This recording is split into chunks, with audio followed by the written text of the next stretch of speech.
अब सर्किट को कनेक्ट करेंगे। सर्किट को कनेक्ट करने के लिए हमारे पास एक बैटरी ली है। ये जो बड़ी वर्टिकल लाइन है इसको पॉजिटिव टर्मिनल बोलते हैं, छोटी लाइन को नेगेटिव टर्मिनल। बैटरी के साथ हमने एक रियोस्टेट लगा दिया। रियोस्टेट के साथ एमीटर जोड़ा है। एमीटर के साथ जहाँ पर हमने वो वायर अटैच की है जिसकी हमने रेजिस्टेंस निकालनी है आर, इसके साथ हमने जहाँ पर की कनेक्ट कर दी। इस तरह से हम हमारा सर्किट अटैच करेंगे। एमीटर जो कनेक्ट किया है that is connected in series and resistance के अक्रॉस हम लगा देंगे वोल्ट मीटर, जो हमारे पास पोटेंशियल डिफरेंस की रीडिंग नोट करेगा। हमने लॉ में ये पढ़ा है V is equal to I R. हमने पोटेंशियल डिफरेंस की रीडिंग वोल्ट मीटर से नोट करनी है, करंट की रीडिंग हमने एमीटर से नोट करनी है। ये तो हमने सर्किट कनेक्ट कर दिया। अब जब हम इस की को जोड़ देंगे तो इस सर्किट में से करंट पास होगा। जब इस सर्किट में से करंट पास होगा तब आपने क्या करना है, वोल्ट मीटर की भी रीडिंग नोट करनी है एंड एमीटर की रीडिंग भी नोट करनी है। सपोज कर लो कि जब हमने इसकी रीडिंग नोट की, पोटेंशियल डिफरेंस की रीडिंग आ रही है हमारे पास 5 एंड करंट की रीडिंग आ रही है 10 एम्पियर। उसके बाद आपने रियोस्टेट को थोड़ा सा और आगे की तरफ स्लाइड कर देना है। तब दोबारा से जो हमारे पास वोल्ट मीटर है एंड एमीटर है दोनों की रीडिंग चेंज हो जाएंगी। जो पोटेंशियल डिफरेंस की रीडिंग आ रही है second reading is 10 and current की रीडिंग आ जाएगी 20। एंड फिर इसके बाद रियोस्टेट को तीसरी रीडिंग में थोड़ा सा और स्लाइड कर देना है, फिर रीडिंग नोट करनी है। अब इसमें तीसरी रीडिंग पोटेंशियल डिफरेंस की 15 आएगी। सपोज कर लो कि 15 आ रही है एंड करंट की रीडिंग क्या आएगी 30। एक और बात आपने ध्यान में रखनी है, जब भी आप एक एक रीडिंग नोट करोगे एक एक रीडिंग लेने के बाद आपने स्विच को ऑफ कर देना है ताकि उसमें टेम्परेचर इंक्रीज ना हो जाए, क्योंकि हमने डेफिनेशन में क्या पढ़ा है कि टेम्परेचर क्या होना चाहिए, कांस्टेंट। अगर आप स्विच को लगातार ऑन रखोगे तो वायर में से हीट प्रोड्यूस होगी जिसकी वजह से आपकी रीडिंग करेक्ट नहीं आएगी। इसीलिए टेम्परेचर को कांस्टेंट रखने के लिए एक एक रीडिंग लेने के बाद आपने स्विच ऑफ कर देनी है ताकि आपकी रीडिंग्स ज़्यादा एक्यूरेट है।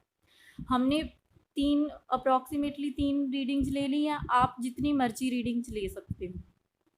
अब हमारे पास क्या है, इस साइड क्या है B upon I.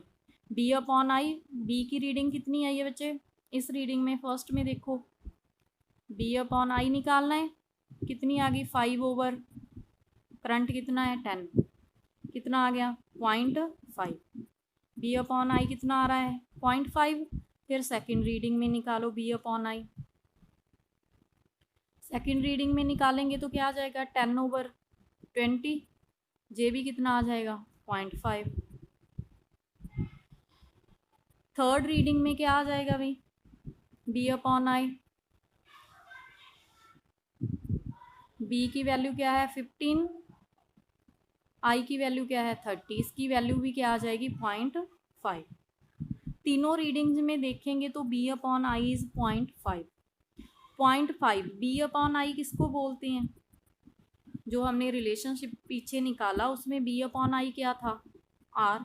It means जो हमारे पास बी अपॉन आई आ रहा है दैट इज आर। जो बी अपॉन आई आ रहा है वो हमारे पास आर की वैल्यू आ रही है। आर की वैल्यू तीनों पार्ट्स में क्या आ रही है 0.5, 0.5 एंड 0.5। तीनों केसेस में आर की वैल्यू सेम आ रही है, इसीलिए हम कहेंगे कि जो हमारे पास आर है दैट इज कांस्टेंट। आर की वैल्यू क्या है कांस्टेंट। आर को हम इसमें स्लोप भी बोल सकते हैं, R is also known as slope. इस तरह से हमने इस एक्सपेरिमेंट को प्रूव करना है जिसमें हमने वोल्टेज एंड करंट की 3 या 4 रीडिंग्स लेकर उसके क्रॉसपॉन्डिंग हमने बी अपॉन आई यानी कि रेजिस्टेंस की वैल्यू निकालनी है। अब हम इसके लिए ग्राफ ड्रा करेंगे। जब हमने ग्राफ ड्रा करना है हमने वाई एक्सिस पर वोल्टेज को लेना है, ये है Y axis, this one is X axis. Y axis के क्रॉसपॉन्डिंग हमने वोल्टेज लेना है, अलोंग एक्स एक्सिस हम लेंगे करंट। करंट को आई से रिप्रेजेंट कर रहा है, वोल्टेज को बी से। हमारी बच्चे फर्स्ट रीडिंग क्या आई थी वोल्टेज की 5 10, पहले तो कॉमन डिफरेंस ले लेंगे 20, इस साइड क्या है 0 10 20 30 40।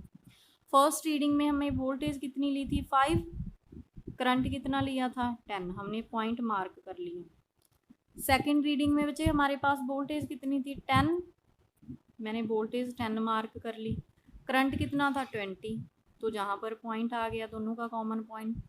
थर्ड रीडिंग में वोल्टेज कितनी थी 15, करंट कितना था 30, 3 पॉइंट्स बन गए। तीनों पॉइंट को अभी ज्वाइन कर दो।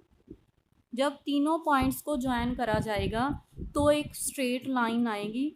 जो ये स्ट्रेट लाइन आ रही है ये हमें बता रही है कि जो हमारे पास बी एंड आई का ग्राफ होता है that is straight line graph. इसका आपके पास क्वेश्चन भी आ जाता है कि what is the nature of B I graph for Ohm's law. This is straight line, uniform nature भी आप बोल सकते हो। इस तरह से बी एंड आई के बीच में अगर ग्राफ ड्रा करेंगे तो वो हमेशा क्या आएगा स्ट्रेट लाइन। अगर ये स्ट्रेट लाइन आ रहा है that means it follows Ohm's law. अगर किसी मटेरियल के लिए ये स्ट्रेट लाइन नहीं आता, कर्व आ जाता है, तो हम क्या बोलते हैं कि वो ओहम्स लॉ को फॉलो नहीं करेंगे।